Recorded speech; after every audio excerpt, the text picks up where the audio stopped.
Canviem de registre. La venjança d'en Piqueras. Una cosa terrible. Telecinco, estic parlant. Informatius. Piqueras ara s'ha descobert, ho portava amagat, però el sentiment anava per dintre. Ara hem sapigut que quan es va fer públic la setmana passada que Rio de Janeiro havia d'alguna manera obtingut, no, d'alguna manera no, havia obtingut els Jocs Olímpics per sobre de Madrid i havia passat per sobre de Madrid, Piqueras va tenir un terratrèmol interior, una cosa de cor, una cosa d'ànima que li va fer molt mal i ara està passant factura. Tot el que passa a Rio de Janeiro ho mira amb lupa. Lío en Río, la venjança d'en Piqueras. Endavant. Esto ocurre en Río de Janeiro, disturbios en los ferrocarriles, todo por el hartazgo de cientos de usuarios por los continuos retrasos de los trenes de cercanías, convoyes incendiados, enfrentamientos con las fuerzas de seguridad y numerosos heridos. Una situación que se produce a menos de una semana de que la ciudad brasileña consiguiera frente a Madrid la organización de los Juegos Olímpicos. Mucho tienen que cambiar las cosas allí. Y posa cullerada, mucho tiene que cambiar las cosas si quieren hacer los Juegos Olímpicos. Bé, Río revuelto.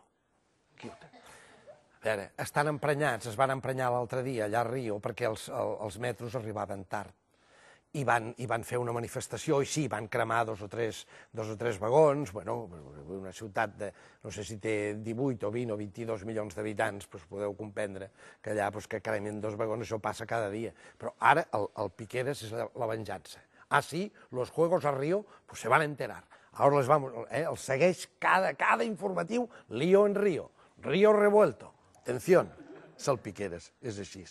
Continuem. Un català a Corea del Nord. Hombre! Vicent Cardona, que ens segueix des de Finlàndia. És curiós, és illenc, Diu, soc illenc, però us escric des de Finlàndia perquè us segueixo des d'allà, deu seguir des d'internet, des de la pàgina web de Barcelona Televisió. A veure, diu, estic molt content perquè vosaltres fa un any vau parlar d'un 30 minuts de TV3 on parlaven de Corea del Nord i sortia un personatge realment pintoresc, impagable, Alejandro Cao, de Vespella de Gaià, del Tarragonès, que estava allà vestit de militar i tots se li quadraven i tal. Diu, vosaltres vau dir que l'interessant més que Corea del Nord era aquest personatge. El Miquel Calçada l'altre dia el va trobar a Afers Exteriors. Efectivament, Vicent Cardona, gràcies per la teva pinzellada.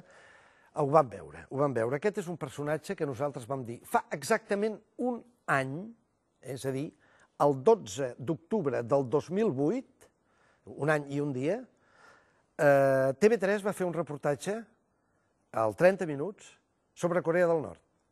I tenien com a guia, com a introductor, per explicar-los els carrers i el que passava per allà, un personatge que és català, que viu allà, que és de Vespella de Gaià, que es diu Cao, Alejandro Cao, i bé, i aquí vam quedar trasbalsats, us vam passar i vam dir, home, per favor, feu-li el reportatge amb aquest element.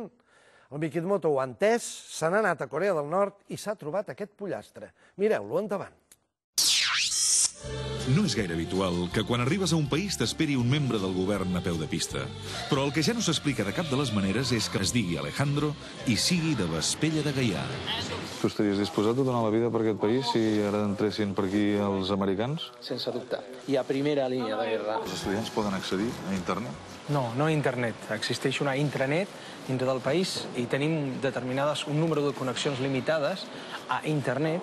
Això és per evitar que entrin influències capitalistes dintre de la ideologia del sistema. Però no es pot accedir lliurement a l'internet? No.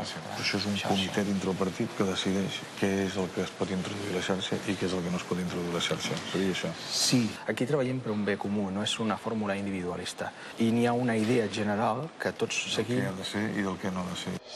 Clar i coreà, sense embuts.